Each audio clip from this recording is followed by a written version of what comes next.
Meu erro foi que eu peguei a faca e então a primeira facada foi aqui. Então ela caiu lá. Sim, ela estava sangrando muito. Ela tentava balbuciar. Eu colocava a mão aqui para que não saísse tanto sangue. O 10 de março do ano 2014 marcava o início de um novo ciclo escolar. Para muitos, como você já sabe, isso significava o fim da diversão e das férias, mas para Jessica Meyer Liauza, uma estudante de 16 anos, não era assim. Ela, apaixonada pela escola, saiu do seu bairro, o Perdomo, em Ciudad Bolívar, ao sul de Bogotá, na Colômbia, às 7h30 da manhã. Caminhou apenas 3 quarteirões até a escola Ismael Perdomo, onde cursava o 9º ano. Durante a manhã, a menina participou de atividades extracurriculares em sua escola. Por volta das 11h30, durante o intervalo do meio-dia, decidiu sair da escola para aproveitar sua hora livre antes de continuar com as aulas. Porém, ela não voltou à sua sala para a aula das 12h30. Nem seus professores, nem seus colegas sabiam que nunca mais a veriam com Vilma. Mas depois da 1h da tarde, ela entrou em contato com uma colega de estudos para informar que estava se sentindo mal e que iria se ausentar. 3 horas depois, ela ligou para a mãe dizendo que chegou em casa e estava fazendo a lição. Ao ouvir isso, sua mãe sentiu-se aliviada, pensando que sua filha estava segura, mas o que ela não sabia era que ela não estava em casa, e que na verdade a jovem havia se encontrado com sua amiga, Andréa Esperança Valdez, de 21 anos. A partir desse momento, desencadeou-se uma série de eventos marcados por ciúmes, traição e, para piorar, bruxaria. Mas o que aconteceu com Jessica Meyer Liauza porque sua amiga acabou com sua vida? A razão é: segure-se, porque vai te deixar sem palavras.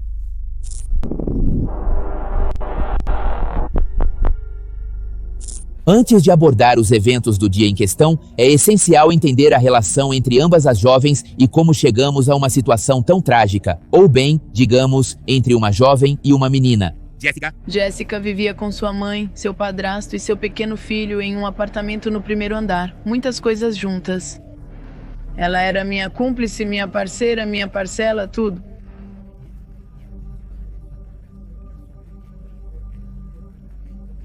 Andar de um condomínio. A amizade entre Andréa e Jéssica começou 3 anos antes dos eventos trágicos, após se encontrarem várias vezes no bairro, já que Andréa residia em uma casa em frente aos apartamentos dela. O que começou com simples cumprimentos por cortesia gradualmente se transformou em uma amizade que se fortaleceu com o tempo. Elas tinham muitas coisas em comum, até o fato de que ambas eram mães de crianças de quase a mesma idade que frequentavam a mesma creche. Ambas esperavam que um dia seus filhos também estivessem juntos, tivessem uma amizade tão especial, bem especial entre aspas, como a delas. Ainda não sabiam o que o futuro lhes reservava, evidentemente.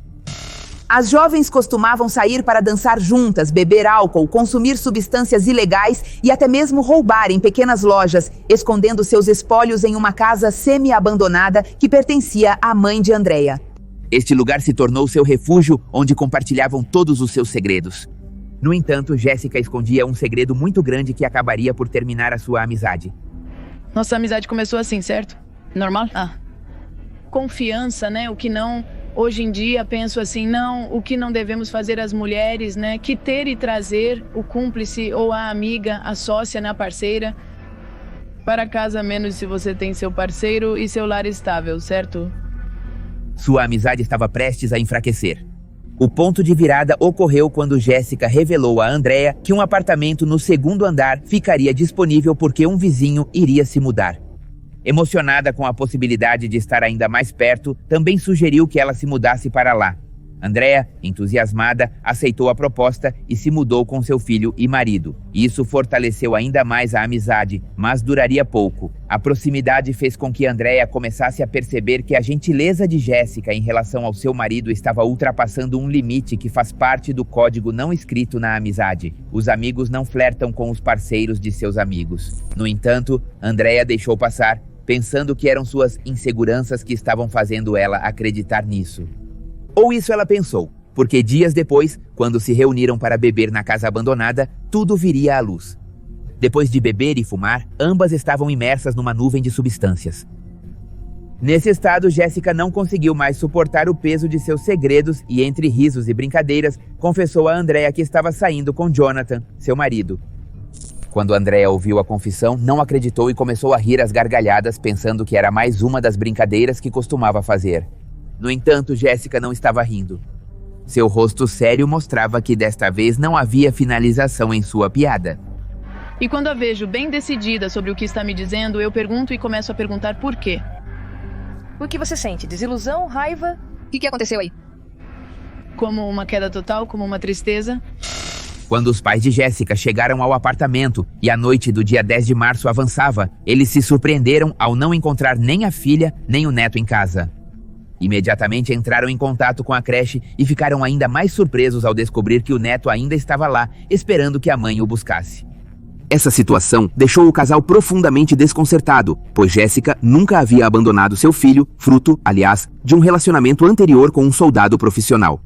Assim se passaram as horas sem notícias. Então, decidiram alertar as autoridades, que agiram rapidamente, pois se tratava de uma menor de idade. Após interrogar os vizinhos, uma testemunha afirmou ter visto Jéssica em frente à casa da mãe de Andrea Valdez, sua melhor amiga, por volta das 11h30 da noite. Essa pista acabou sendo uma das mais promissoras no avanço da investigação.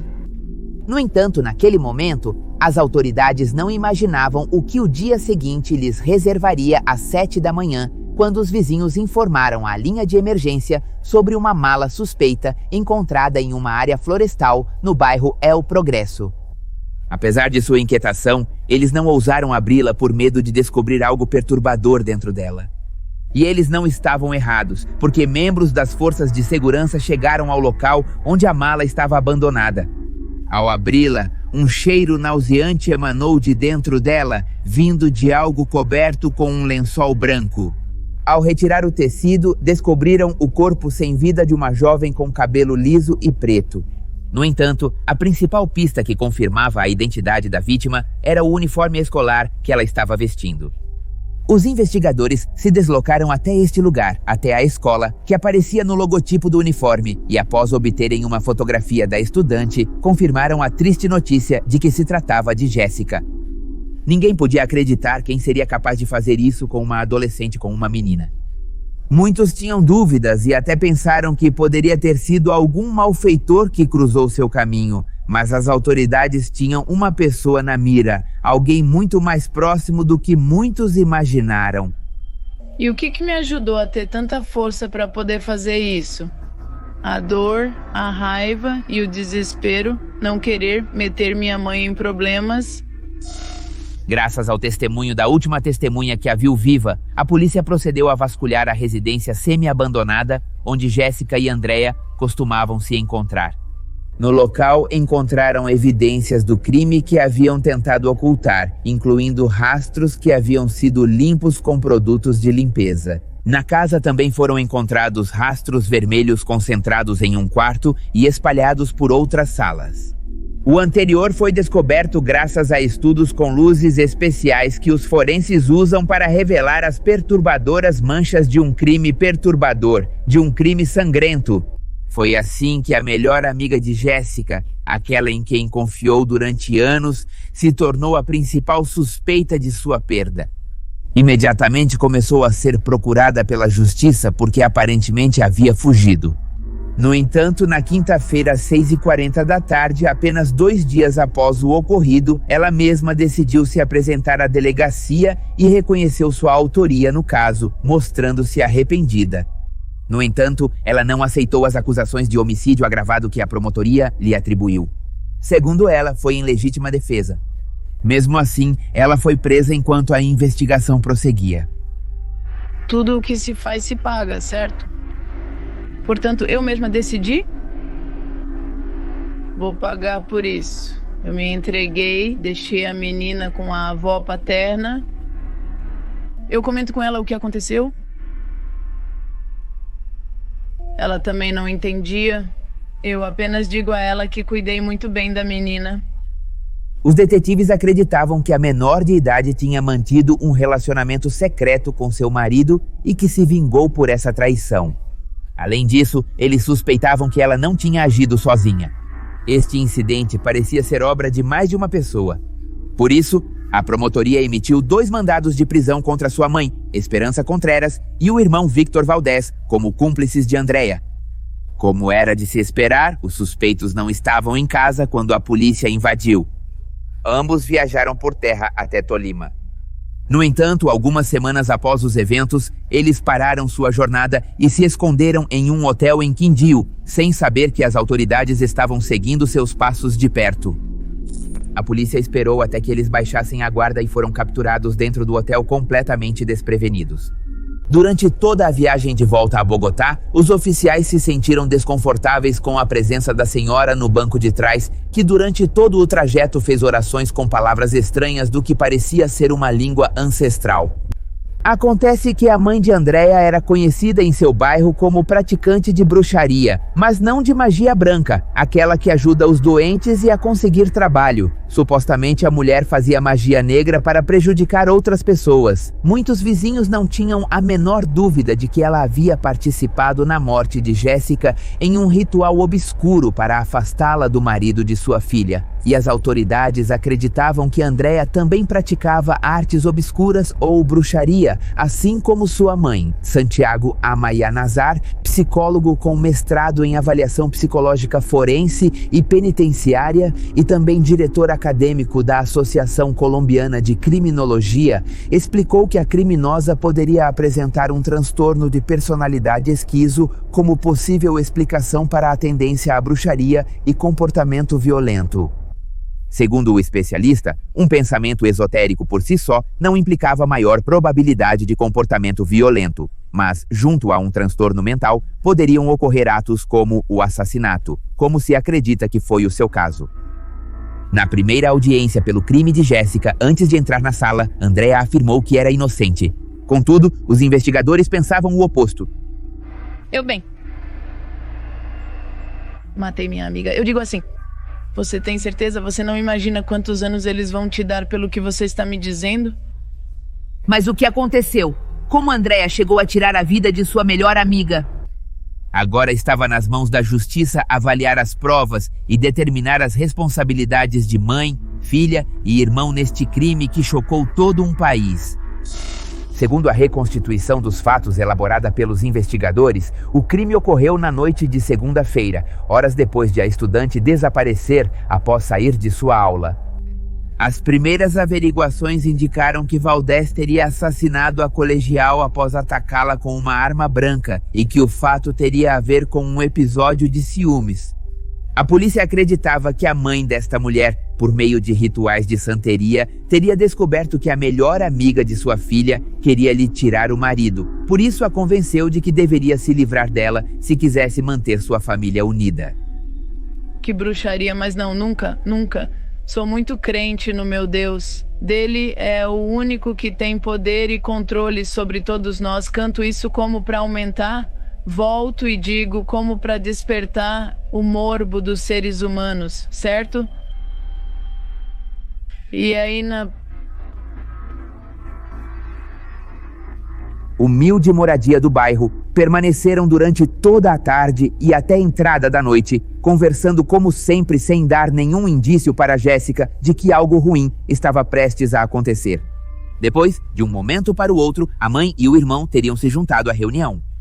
Conversaram por algumas horas e consumiram aguardente e a erva da felicidade, o brócoli mágico. Assim, em um estado profundo de álcool e substâncias. Acima de tudo, a exaltação. Andrea não conseguiu mais esconder seu ressentimento e recriminou sua melhor amiga por se envolver com seu marido. A mulher gritou e chorou com rancor enquanto Jéssica tentava fazê-la entrar em razão. No entanto, não conseguiu acalmá-la e rapidamente a discussão saiu de controle. A jovem não teve tempo de reagir quando Andrea tirou uma faca afiada e desferiu 6 golpes no pescoço, carregados de ódio. Quando sua vítima finalmente parou de respirar, a ira e a frieza de Andrea não pararam por aí. Ela precisava esconder o corpo a todo custo, temendo arruinar o que havia tentado proteger a todo custo, que era sua família perfeita. Suas soluções você deve estar se perguntando bem. Esconder o corpo de sua amiga em uma mala. Com a ajuda de seus cúmplices, dobraram o corpo o máximo que puderam dentro da mala. mas para seu desconcerto, as pernas da jovem não cabiam dentro. Não consegui colocá-la bem na mala, então encontrei um serrote, certo? Então sim, aí eu tentei ajeitá-la bem. Depois de algumas horas, já bem entrada a noite e sem vizinhos observando seus passos, Andrea decidiu apagar todas as pistas de que Jéssica já esteve lá. Com sigilo, ela saiu com a mala na mão, mas o peso era tanto que ela não conseguiu se afastar muito da cena do crime. Então, sem compaixão, ela abandonou a mala que escondia a vítima em um pasto próximo ao local do crime, despedindo-se do amante de seu marido. Já muito mais tranquila, pensando que havia cometido o crime perfeito, Andrea voltou imediatamente para a casa do horror e durante toda a noite, até o sol nascer, procedeu a limpar os pisos, os móveis e as paredes manchadas com o sangue de sua melhor amiga. Andrea estava em total desacordo com a versão dos fatos da polícia. Segundo ela, jamais planejou tirar a vida de sua melhor amiga naquela noite. Ela não negou ter cometido o crime, mas sua versão do que aconteceu na casa foi bem diferente. Na noite em que ambas se encontraram na casa abandonada e depois que Jéssica confessou que tinha um relacionamento secreto com seu marido, as coisas começaram a esquentar até o ponto em que o amante tirou uma faca de sua bolsa e apontou para sua amiga.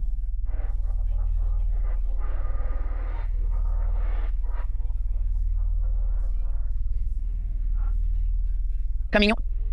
Ele queria removê-la para ficar de fora Do caminho, pra ficar com tudo o que eu tinha aí com o pai da minha filha. Temeu pela sua vida, Andrea atirou-se sobre o adolescente com todas as suas forças e pegou a faca com as suas mãos. No meio de uma nuvem de confusão, terror e adrenalina, tomou a pior decisão de sua vida e atacou Jéssica. A primeira facada foi no pescoço, seguida de uma chuva de facadas. Quando ele voltou a si e percebeu o que tinha feito, já era tarde demais para fazer algo. Sua amiga estava sem vida no chão, cercada pelo seu próprio líquido vital. Mas de repente Andrea parou sua fuga quando o rosto de sua mãe veio à sua mente. Naquele momento, ela soube que não podia deixar esse problema em casa, já que às vezes a mulher dormia lá, assim como seu irmão. Depois você desmembrou a Jéssica sozinha? Sim. Senhorita, minha mãe viajava muito. Ela tinha uma Andrea. Então ela pegou a mala e atirou de casa aos pulos. Por ser tão pesada, até que chegou ao pasto atrás da casa onde jogou o corpo. Rapidamente voltou para casa e começou a lavar qualquer vestígio de Jéssica que pudesse incriminá-la. Antes de começar o julgamento pelo assassinato de Jéssica, que envolvia não apenas sua melhor amiga, mas também sua mãe e seu irmão, uma multidão enfurecida destruiu a casa onde o crime ocorreu. Dezenas de moradores do bairro transitório que tinham visto a jovem crescer e que não podiam acreditar que algo assim aconteceria em seu bairro, retaliaram e destruíram as paredes da casa e fizeram uma fogueira na frente, onde queimaram os pertences dos envolvidos, esvaziando praticamente por completo a casa. Andrés é um assassino. O que você responde a essas pessoas? Ele responde que não somos culpados por nossas reações, certo? Eu decidi me entregar, eu decidi ir até as autoridades e dizer: ei, olhe, isso e isso aconteceram comigo. Você nunca tinha pensado nisso antes.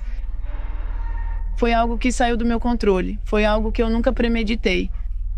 No julgamento em que Esperança Contreras Valência, de 59 anos, e seu filho Victor Fábio Valdez Contreras, de 23, ambos negaram ter sido cúmplices do crime de Andrea. No entanto, após se declararem inocentes, ambos foram enviados para a prisão do Bom Pastor e para a prisão Modelo de Bogotá, respectivamente. Por outro lado, a autora principal do crime contra Jéssica foi condenada a 28 anos de prisão. No início, Andrea foi transferida para a prisão feminina de Bogotá. No entanto, algum tempo depois, ela foi transferida e confinada na prisão de Medellín, porque a prisão anterior era de segurança máxima e ela não era considerada uma detenta perigosa. Então, finalmente, sua mãe e seu irmão foram absolvidos das acusações, pois a justiça não conseguiu comprovar a teoria de sua cumplicidade no crime. Portanto, ambos voltaram à sua vida normal e criaram a filha de Andrea, que com o passar dos anos parou de visitar a mãe, deixando-a no esquecimento, assim como seu marido, por quem ela havia cometido um crime tão atroz quanto assassinar uma amiga. Ele me disse que o filho de Jessica se chama Christian. Se você pudesse tê-lo em frente, ou talvez se ele visse este episódio, o que você diria a ele? Você pediria desculpas? Desculpa, porque... talvez quando eu tirei a faca de Jessica, eu deveria ter reagido de outra maneira. Hoje em dia eu penso assim. Atualmente, Andrea está quase na metade de sua sentença de cerca de 11 anos.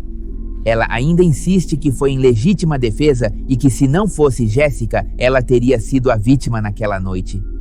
A garota ainda carrega a culpa do que fez e se arrepende de sua reação cegada pelos sentimentos e pelo desespero.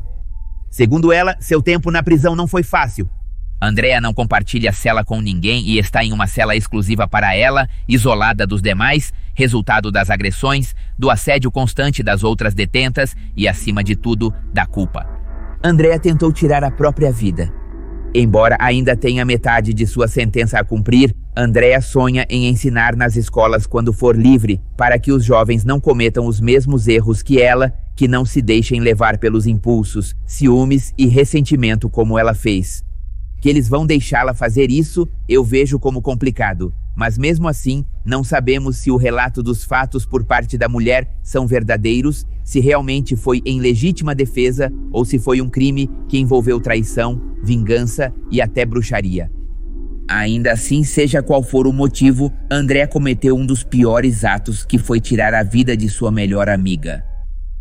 Lembre-se que no canal do Pepe Mistério você pode encontrar os podcasts, basta colocar no buscador do YouTube Pepe Mistério Podcast e vai aparecer uma playlist na parte de cima. E até este momento você já pode encontrar cerca de 5 ou 6 vídeos. Entre eles está o de Anitta, uma mulher que foi privada de sua liberdade e acabou tirando a vida de seu agressor.